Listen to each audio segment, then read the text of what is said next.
Oui, enfin, pour moi, c'est évident, un lieu, alors Beyrouth, entre autres, est un personnage, dans le sens simple du terme, dans le sens où je dirais c'est une entité vivante, mouvante, peut-être émouvante, je ne sais pas. C'est évident pour moi. C'est sûrement pas un décor, mais dans le sens négatif du terme, péjoratif du terme, pardon. C'est une entité vivante. Moi, quand j'écris, je pense beaucoup aux lieux. Je vais dans les lieux, que ce soit Beyrouth, les rues, les cafés, je ne sais où je vais filmer, que ce soit la BK, je vais même en écrivant. Donc, c'est pas un décor neutre, c'est une entité vibrante, comme un personnage humain. Et alors, en plus, il y a des humains précisément qui y vivent. Donc forcément, qui lui donnent de l'histoire, pour revenir à cette entité collective. Puisqu'une ville ne se construit pas d'elle-même, c'est pas un arbre a priori. Et donc c'est l'homme qui l'a construit, l'a détruit, l'a détruit, l'a construit. Mais aussi la nature qui l'a détruit, l'a construit. Parce que c'est la particularité de Beyrouth. Elle a été quand même détruite plus d'une fois par nous, mais aussi par des incendies, par un raz-de-marée, par un tremblement de terre. Donc c'est une ville qui a des strates, elle aussi. Il n'y a pas que moi qui a des strates, heureusement. Tout est strates. Quand on parle de l'histoire, il faut penser à les strates. Ce n'est pas une ville neuve, c'est une ville très ancienne. Déjà le mot Beyrouth, qui vient du mot Beritus, qui vient de Bir en arabe, ça veut dire des puits, quoi. Je ne dis pas qu'il faut remonter ou pas, je dis tout simplement tout ça fait partie de l'histoire. Ce n'est pas seulement l'histoire récente. Alors preuve, quand il y a eu les nombreux combats et qu'après il y a eu la reconstruction qui était pire que la destruction d'ailleurs, à chaque fois qu'on creusait, il y avait des couches de l'histoire qu'on sortait. D'ailleurs souvent ils essayaient de le cacher, parce que sinon ça leur bloquait leur construction. Mais quoi qu'il en soit, tout ça, moi quand je construis un film, tout ça, c'est là. Je ne dis pas forcément seulement là, c'est là. C'est partout en moi. D'autant plus que je suis quelqu'un qui n'est pas né ici. Et je viens d'une famille qui ne m'a pas parlé de tout ça. Donc j'ai découvert peu à peu, c'est un peu comme une sorte d'autodidactisme, mais aussi à travers ce que j'ai pu lire, entendre et déambuler, parce que je déambule beaucoup. Donc oui, il y a moi quand je parle avec un être humain, non seulement il est porteur de ce qu'il vit et ce qu'il a vécu, mais je pense même qu'il est porteur lui-même involontairement ou volontairement, mais souvent involontairement, de tant de choses. Et c'est la même chose pour une ville. Donc oui, pour moi, et même quand je filme un arbre, moi, c'est pas un décor, c'est aussi important qu'un être humain. Et bien l'être humain, il a ses... Heureusement ou malheureusement, les deux à la fois, il a sa conscience, son inconscience, tout son cirque. Là où un arbre n'a pas, quoi. Mais une ville est aussi conséquence d'eux. Donc oui, totalement.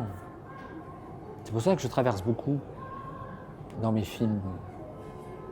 Et j'ai donné une fois, presque en exagérant, mais à peine, que mes trajectoires dans mes films, c'est un peu comme si je coulais, comme le sang qui coule dans les veines, quoi. Donc pour moi, c'est ça un peu. C'est les rues, les ruelles, c'est un peu ça, c'est une circulation, mais alors organique. Pour moi, c'est organique, quoi. C'est vivant donc.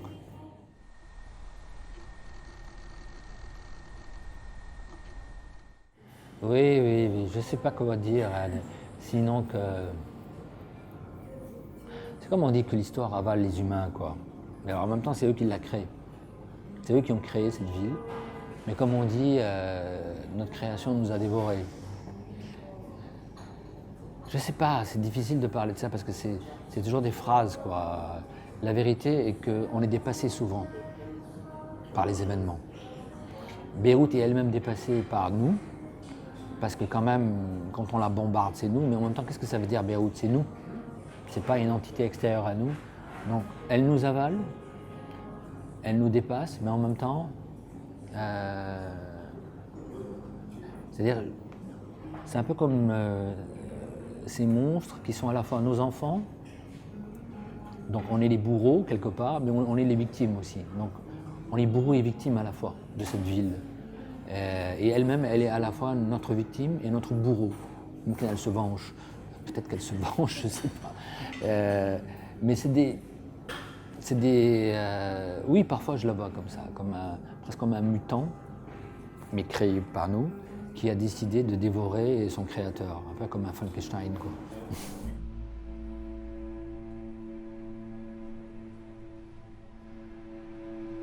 Sincèrement, je ne vois pas plus loin que l'instant. Parce que je pense que l'une des grandes forces du cinéma, c'est de travailler l'instant. Quand je dis l'instant, ça ne veut pas dire le présent, c'est-à-dire l'instant. Au moment où je filme et au moment où tu regardes, ce n'est pas le même moment, mais en fin de compte, si. Parce que dans le sens où je pense que si on oublie le mot histoire, alors on se simplifie beaucoup la vie. L'histoire qu'on raconte est la grande histoire avec un grand H. Parce que ce sont deux poids, ça alourdit les épaules. Chaque film, même le pire film, j'ai pas dit que moi je fais les meilleurs films, j'ai dit mais même les pires films, même les films les plus couillons qui se font actuellement régulièrement au Liban, tous sont des traces. Tous, tout est trace. Même une émission de télévision à la con, c'est une trace. Tout est trace. Parce que quelque part, il en reste quelque chose, c'est enregistré. Alors, quel impact cette trace? Elle a forcément, déjà sur celui qui voit. Je ne sais pas, on ne peut pas la mesurer. C'est un peu comme les ondes sismiques. C'est compliqué à mesurer tout ça, quoi. Mais tout est trace. Mais moi, quand je fais un film, je ne me dis pas, je fais une trace pour l'histoire. Je n'ai pas cette espèce de pauvre ambition, quoi. Je construis quelque chose dans l'espoir que ça soit vu. Alors évidemment, pour être honnête, je suis très heureux de voir que, voilà, on est en 18, et Beyrouth Fantôme qui a été fait en 97, donc quoi, ça fait combien, 21 ans, c'est ça? Il y a 20 ans, et je suis évidemment content que le film continue à circuler, mais je ne pense pas en tant que de traces. Circuler, alors peut-être, j'espère plutôt traces cinématographiques, mais qui dit cinéma dit aussi monde, vie, tout ce qu'on veut. Mais je ne pense pas en termes d'archives, voilà, pour reprendre. Je ne pense pas en termes d'archives. Je ne cherche pas du tout à archiver. Mais voilà, nous vivons dans une ville, en tout cas, je vis dans une ville qui, comme disait merveilleusement Baudelaire, il disait la forme des villes, hélas, change plus vite que le cœur des hommes. Il veut dire voilà que ça va trop vite. Et il disait ça au 19e siècle. Qu'est-ce que c'est aujourd'hui au 21e siècle? C'est infiniment plus rapide.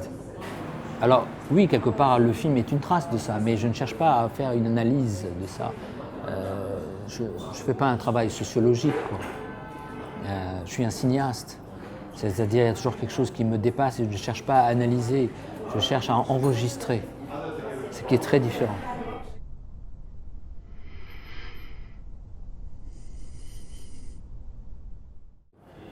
Moi, je ne suis pas né ici, donc je suis venu ici. Donc il n'y a pas un retour. Alors, par contre, ce qui est très juste, c'est la découverte, mais permanente. Déjà avant la caméra, mais j'avais déjà une Super 8, sauf que je n'avais pas du tout dans ma tête, yeah, je suis un cinéaste, pas un instant. Hein. Franchement, cet avènement, le cinéaste en moi, c'est un grand mot. C'est quelque chose que progressivement a germé en moi. Donc oui, on découvre comme ça la ville aussi, mais aussi sans tout ça. C'est compliqué hein, tout ça parce que dans tout ce que tu dis, le premier fil, et à partir de là, en tirant ce fil, tout vient avec, c'est que je ne suis pas vraiment d'ici. Évidemment, je suis originaire d'ici, puisque mon père, ma mère sont d'ici, mais je ne suis pas né ici. Quand j'étais petit, on nous disait, on nous parlait du Liban, du monde arabe. Je viens d'une famille, enfin surtout ma mère, très, comme on disait, Qaoumi Arabi, ça veut dire très arabisante, quoi. Donc on me disait, tu n'es pas de là. Là, c'était Dakar à l'époque. Alors que moi, j'étais très bien à Dakar, mais très heureux. Sans me dire, je ne suis pas d'ici. Ce problème identitaire, on me l'a flanqué alors que moi, je ne le vivais pas. Quand je suis venu ici, donc je suis venu, soi-disant, chez moi. Mais moi, je ne me considérais pas chez moi. Parce que je parlais mal l'arabe. Je pensais qu'on m'avait arraché de là où je venais. C'est des appartenances élémentaires, tout ça, quoi. je ne suis pas d'ici, je suis d'ailleurs. Mais progressivement, c'est devenu ni d'ici ni d'ailleurs, ou bien ici et d'ailleurs. Donc, comme on dit de manière plus simple, je suis étranger et familier. Donc tout ça fait que ça aurait pu être soit une nostalgie, soit un déchirement identitaire, soit tout ce que tu veux. Entre autres grâce au cinéma, mais pas seulement le cinéma, parce que la musique a joué son rôle, l'époque, parce que moi je suis né en 58, donc c'est très différent de ton époque, mais aussi les lectures, plein de choses, ont fait que progressivement, le monde ne s'est pas résumé à je suis libanais ou je ne suis pas libanais, je suis sénégalais ou je ne suis pas sénégalais, je suis arabe ou je ne suis pas arabe, je suis français ou je ne suis pas français. Le monde est devenu plus large parce que c'était une époque aussi qui était très à l'écoute de plein de choses. Donc il n'y avait pas un repli identitaire. Donc je n'ai pas vécu de manière dramatique le fait que je parlais si mal l'arabe, que les gosses se moquaient de moi. Quelque part, grâce au cinéma, on revient au cinéma, à la salle de cinéma, parce que mon époque n'est pas comme la tienne. Pour voir un film, on allait dans la salle, l'obscurité, regarder un film. Et au Liban, peut-être que vous ne le savez pas, mais au Liban, il y avait des salles, comme maintenant, qui montraient plein de films, mais plus que maintenant, beaucoup plus variés. Maintenant, on a peut-être plus de salles, mais c'est 10 films partagés par je ne sais combien de salles. C'est une horreur absolue. Le fait est que il y avait un grand choix ici. Et en plus, il y avait les ciné-clubs qui montraient des films, que ce soit les Français, les Italiens, les Allemands, les Russes. C'était un endroit, la salle de cinéma, où brusquement, toutes ces histoires de tu es libanais, tu n'es pas libanais, tu es ceci, tu n'es pas celui, se gommer. J'étais dans le monde cinéma. Godard disait le cinéma est un autre pays. Je comprends très bien de quoi il parle, mais je l'ai compris comme ça, organiquement. Donc du coup, à travers le cinéma, ma perception du monde, de ma ville, qui me faisait sentir que je n'étais pas d'ici, mais quand même. Et puis les guerres libanaises, bizarrement, progressivement m'ont aidé, oui bizarrement, grâce à leur division et leur destruction, m'ont aidé à mieux regarder. Parce que qu'est-ce que c'est une guerre? C'est le rejet de l'autre, quel que soit l'autre, pas seulement Est, Ouest, musulmans, chrétiens, toutes sortes d'autres. Parce que évidemment, j'espère que tu le sais, il y a eu des multiplications de guerres au Liban, toutes sortes de micro, macro-guerres. Donc c'est des rejets de l'autre. Et grâce au cinéma, mais aussi à la littérature, à la pensée et compagnie, j'ai découvert cette notion étrange qu'on peut appeler l'autre. Donc, moi, bizarrement, au lieu d'un rejet de l'autre, c'est plutôt la curiosité de l'autre qui m'est advenue. Peut-être aussi parce que moi-même, j'ai été considéré comme un autre tout petit. On me regardait comme un autre. Voilà, je ne dis pas que c'est simplement une affaire d'empathie, c'est une affaire... Enfin, on se comprend. Donc le cinéma m'a beaucoup aidé aussi parce qu'il m'a donné un instrument intellectuel,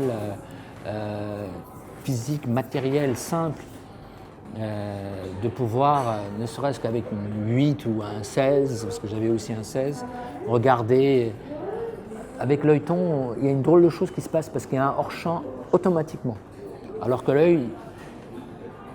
l'hors-champ est plus compliqué. Et donc qu'est-ce qui est hors, qu'est-ce qui est dans le champ, tout ça. Je ne suis pas en train d'intellectualiser seulement, mais je sais bien que ça s'est passé comme ça, organiquement, peu à peu. Et c'est pour cela que, par exemple, toute la notion d'hors-champ est très importante pour moi dans le cinéma. L'hors-champ, c'est l'autre aussi. Celui qu'on a rejeté, ou au contraire, celui qu'on ne veut pas voir, mais qui est aussi important que celui qu'on voit. Donc ce qui n'est pas vu est aussi important que ce qui est vu pour moi. Très important. D'où aussi l'importance sonore. Ce qu'on ne voit pas. Imagine quelque chose qu'on entend durant tout un film et qu'on ne verra jamais. Mais quelle place prend-il dans le film? Il peut prendre une place inouïe. Une des choses que j'ai jamais compris chez beaucoup de cinéastes, c'est qu'ils montrent quelque chose, par exemple là, je te regarde, et il se passe quelque chose d'incroyable dehors. On comprend qu'il y a un meurtre ou je ne sais quoi et tout ça par des effarements et tout. Donc ils montrent tout ça sur toi, formidable, puis brusquement, à la fin, ils nous montrent le résultat. Il a montré le hors-champ, alors que la puissance, elle est dans l'hors-champ. Évidemment, avec tout le pouvoir imaginaire qui est créé chez le spectateur. chez moi aussi, car je ne suis pas juste un cinéaste, je suis beaucoup plus un spectateur, je vois beaucoup plus de films que je n'en fais. Si j'avais fait autant de films que je n'ai vus, donc j'aurais fait à peu près 5000 films, quoi, ou peut-être 10 000, je ne sais pas. Donc quelle catastrophe pour les humains. Le fait est que, voilà, évidemment, c'est un tout. Je pense que le cinéma a été, et toujours, pardon,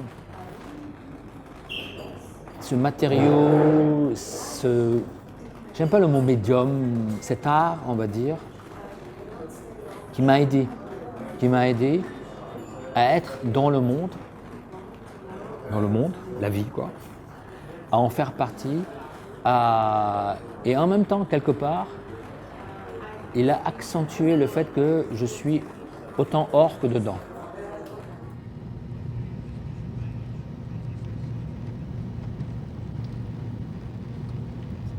C'est les deux faces de la même pièce. Recto verso, c'est en fait deux faces. L'histoire, c'est ce qu'on disait tout à l'heure, je veux dire, c'est un pays, une ville, un pays, on ne fait seulement pas une ville, mais pas seulement ici, hein, qui a tellement été remodelé à cause de tout ce qui s'est passé. Bon, alors qu'est-ce qui s'adapte à quoi? Je ne sais même pas d'ailleurs si on s'adapte, mais c'est comme là où vous vous adaptez à la pluie, on ne peut pas les séparer. On ne peut pas les séparer. J'insiste, pour moi, là où ça se passe, même une chambre, hein, oublie la ville, même une chambre avec de simples murs, ce n'est pas un décor. Son volume, c'est pas un hasard s'il m'arrive de filmer des murs, des radiateurs, tout ça a son importance. Pour moi, rien n'est utilitaire. Tout est entité, vibrante ou pas, j'en sais rien. Mais donc pour moi, évidemment, l'un a un impact sur l'autre. C'est impossible de les séparer.